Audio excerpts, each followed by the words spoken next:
What's up, guys? It's Wayne. In our last video, in case you missed it, the biggest mistakes to buying a house, we'll put a link below for your convenience. Today, Junior? I'm talking about the quickest way to help a low credit score. And if you don't have any credit at all, we'll show you how you can establish credit and get a credit score over 700 literally within about 90 days. But before we start, if you'll do me a huge favor, tap the little thumb. If you like the video, it lets YouTube know that I'm doing a halfway decent job and they'll let me continue to do these videos for you. So I've only been in the real estate business 25 years, but I can assure you I've seen this stuff work time and time and time again. But a word of caution, by doing these things will cause you to save lots of money and get out of debt. Nobody really wants debt. If everybody had their way, they wouldn't like debt at all. This is going to help you. Let's get to it. If you want to check your credit, see if you even have credit, you'll want to go to a few websites. We'll put those linked below, but they are Credit Sesame, Credit Karma, myfreecreditreport.com is one that you can actually use every year for free. There's a couple more out there, but those are the ones that I tend to use personally. But let's say you have established credit. Now, one of the sites that I favorite, it is a paid site. Yes, it does cost you money. Why does it cost us money to get our credit? I don't know. It's a load of crap, but just go with me here. But there are free ways like Credit Karma and Credit Sesame that I just mentioned. But the site that I use that I think has just been helpful for me is myfico.com. That's myfico.com. We'll put the link below. We'll put it around here. You'll see it pop up. Myfico.com is what I use personally. And they pull 3 credit bureaus, 3 scores with all 3 credit bureaus, Experian, Equifax, and TransUnion. Now, why are those 3 important? They're important because when you go to purchase a large ticket item such as real estate, when you do that, they're going to pull your 3 credit reports. They're going to pull the Equifax, Experian, and TransUnion.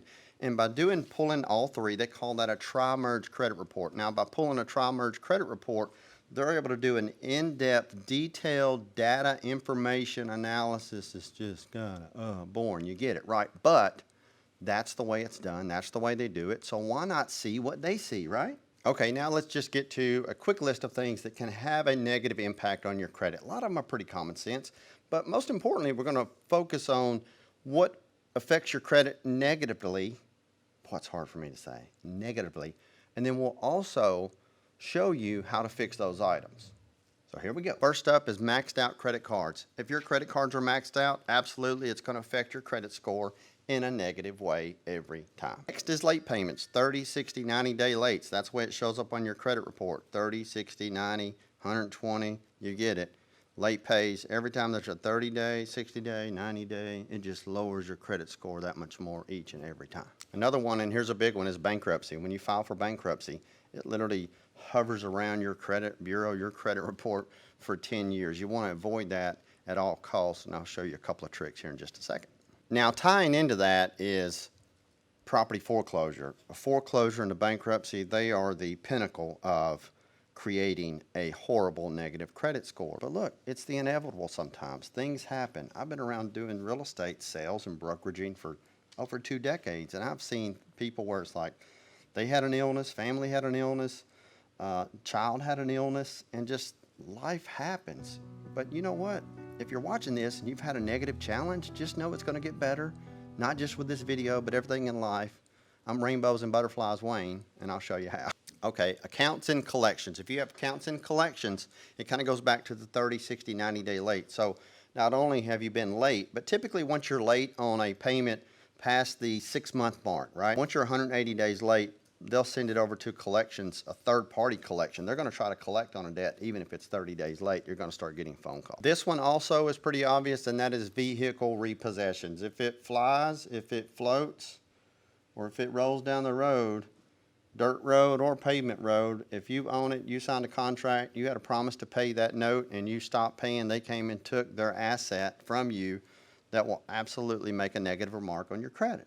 You know, here's one that people tend to forget, and that is if you sign a lease on a house, an apartment, or a vehicle, and you break that lease. Here's a good rule of thumb.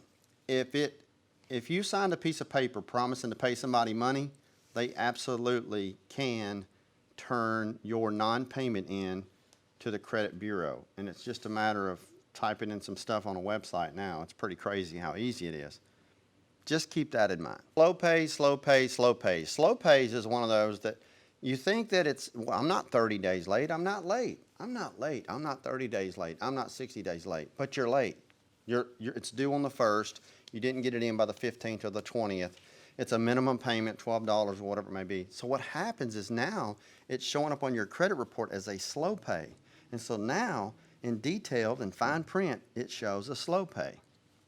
Don't want slow pays. You also don't want a whole lot of credit cards. If you have a whole lot of credit cards, balances or not, maxed out lines, a whole lot of credit cards, too much credit, that too can affect your credit score in a negative way. And listen, think of it this way. You want your credit score to be over 700. You want your credit, that's actually considered good. That's not even average, that's good.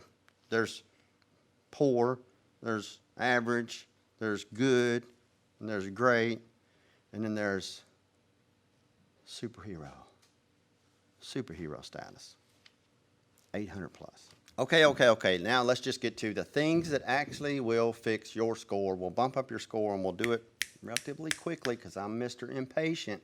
Got to be done now, right? So let's do it. Let's get into it. Here are they go. Okay, maxed out credit cards. You got credit cards that are maxed out. You don't have to pay them all down. So go with me here. You have 7 credit cards.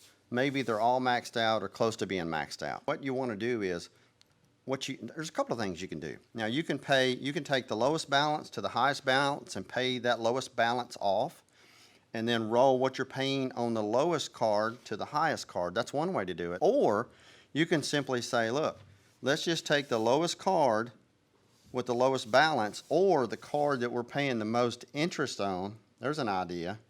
If you're paying 4, 5, 6% on one and the other ones you're paying 21%, why not put them in order of highest interest rate to lowest interest rate and try to pay that down to 30%. And that's kind of the rule of thumb. If you can keep your balance on a card 30%. So for example, some people will say, well, let's just pay them off. There's nothing wrong with doing that. But the purpose in this video is to explain to you and share with you some quick ways to get your credit score boosted up if you want to purchase things such as a house that not too many people can pay cash for. So what you're going to do is you're going to take all of them, you're going to put them in order of the highest interest rate, the most money that you're paying to a bank, a creditor, whatever it may be, and then to the lowest. Now if you take 7 credit cards and you pay those down to 30%, it pretty much looks almost to any bank creditor that's pulling your credit report that you're in good standing, and that will absolutely help your credit jump super fast. Now you're probably thinking,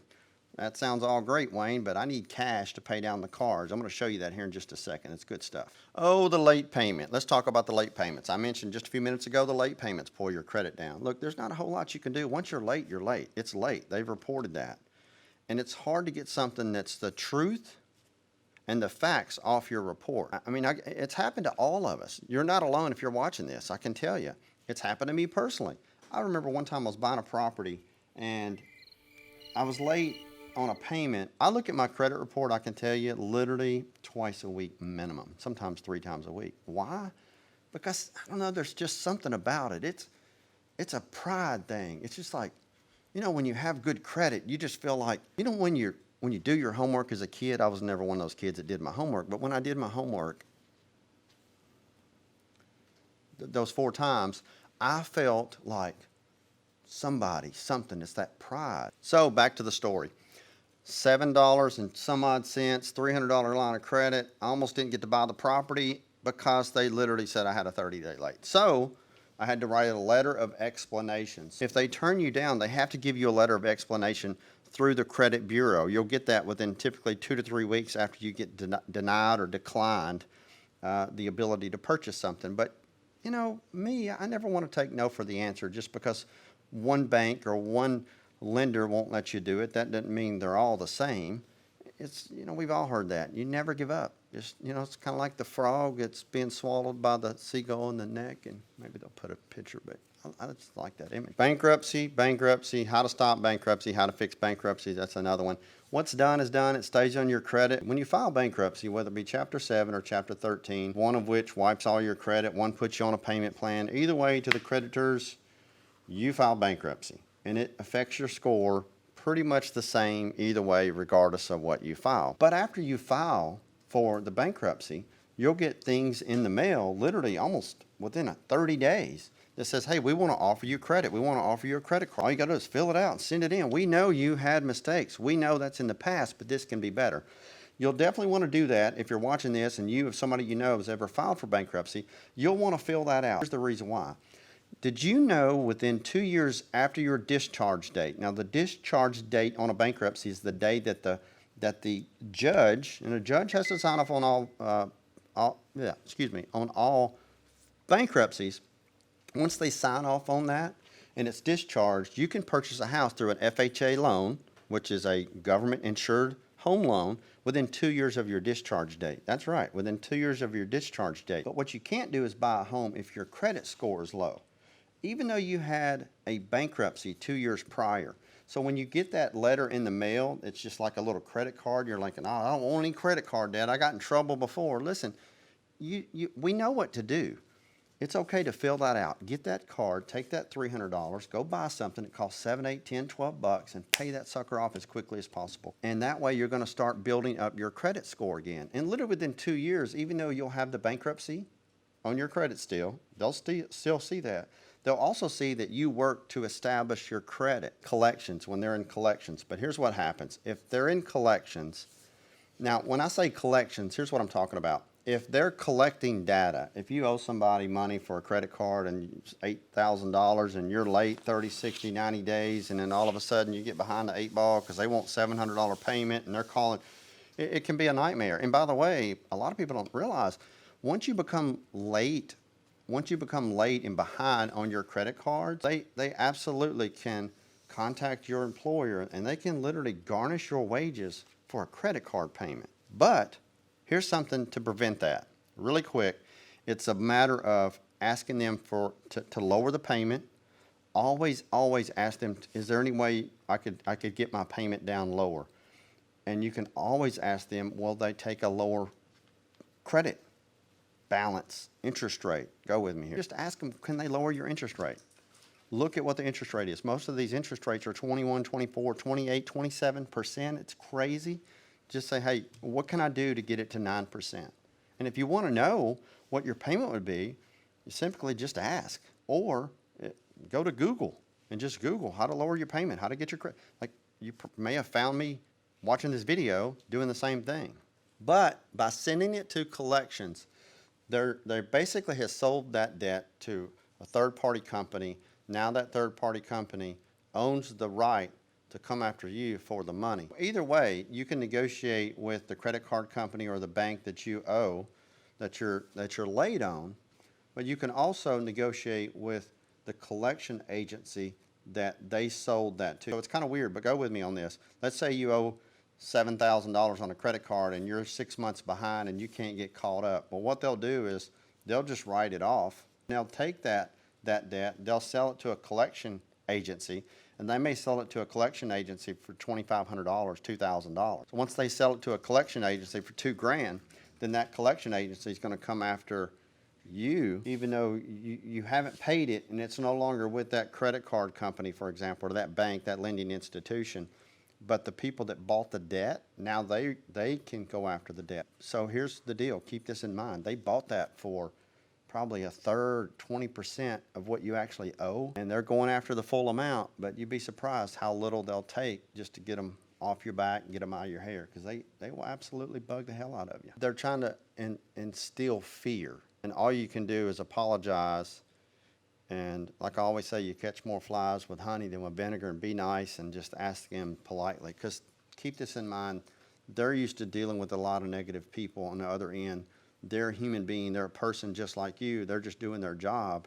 They're doing what they're taught. So my whole thing is just be kind. Kill them with kindness. Vehicle repossessions, lease defaults, breaking contracts. There's not a whole lot you can do other than you can go to that person or that entity if it's a lease that you're about to give back or you need to give back, I'm sorry, or that you can no longer pay, and whether it be an apartment or a house or a vehicle or anything, you can go to that person. It doesn't matter if it's a big corporation, but you can go to the person and say, hey, is there anything I can do? Is there any way or anything I can do that will prevent this from going on my credit report? Like oftentimes you may be able to find another buyer for the vehicle or another potential tenant for the apartment or the house, and just let them know, say, look, I can't cover this. I can't stay here. I can't continue to pay you, but I'll do everything in my power to make sure you get paid somehow, some way. And so if you have too many open lines of credit, so if you have 7, 8, 10 credit cards and you have balances on all of them, or maybe you have 4 that don't have a balance at all. Think of it this way, when you go to purchase something, if you're purchasing a small item, and when I say small item, I mean like if you're going to purchase a small boat, a car, motorhome, motorcycle, whatever it may be. These new electric bikes, those are pretty cool. Have you seen those new electric bikes? They're awesome. But anyway, I won't ramble on. Anytime you do any of that, they see your whole entire credit report, not just your score. So you want to make sure that you don't have a whole lot of accounts open. Now, a lot of people say, well, listen, if I close my accounts, it's going to hurt my score. It's going to drop my score. Look, crazy things happen. And there's really no rhyme or reason in it. I personally think it's crazy that anybody, like our credit scores are so heavily guarded, but yet they're our scores. I just don't get that. By closing those accounts, ultimately it's going to help you in the long run, because at the end of the day, the ultimate goal is to not be in debt at all. I mean, it's to not have minimum payments, not have anything. And now I mentioned how to pay off your credit cards, how to create some cash, how to get some quick cash. Look, think of it this way. We all have stuff everywhere, right? There's storage units and storage places everywhere. So this is what I tell people. If you have not used something in 30 days in your possession, get rid of it, sell it. Between eBay, Facebook Marketplace, and Craigslist, just those 3 alone, you can sell shoes, shirts, coats, jackets. It doesn't matter. Blenders, mixers. Open up all your cabinets, pull everything out, stick it in the middle of a room, and literally start selling stuff as quickly as possible. Now, if you don't have stuff to sell, what you can do is kind of scout around. I've got a friend of mine personally, his wife goes to the Goodwill and buys stuff at the Goodwill and turns around and sells it. You can go to yard sales, buy stuff at the yard sale, turn around and sell it. Look at Facebook Marketplace, look at Craigslist. You'd be amazed at the things that people will give away just because they're just like, and I see it all the time in the real estate business. People, they have stuff in their attic. It doesn't matter if it's vacuum cleaners and radios and stereos and speakers and you name it. What they're trying to do is to pull all of that, they just want to get it out of their life. And they typically don't have time to go after literally the small dollar, if you will, although it's money to them, but they just don't have the time to physically, literally sell that stuff. They'll post it for free on Facebook and Craigslist. So that's another way. You got to check that out. So if you found this video helpful, we're grateful, we're appreciative. Give us a like. Feel free to subscribe to our channel. That lets YouTube know that we're doing a pretty good job of helping consumers out. And we can make more videos like this. I'm Wayne Turner. We'll see you soon.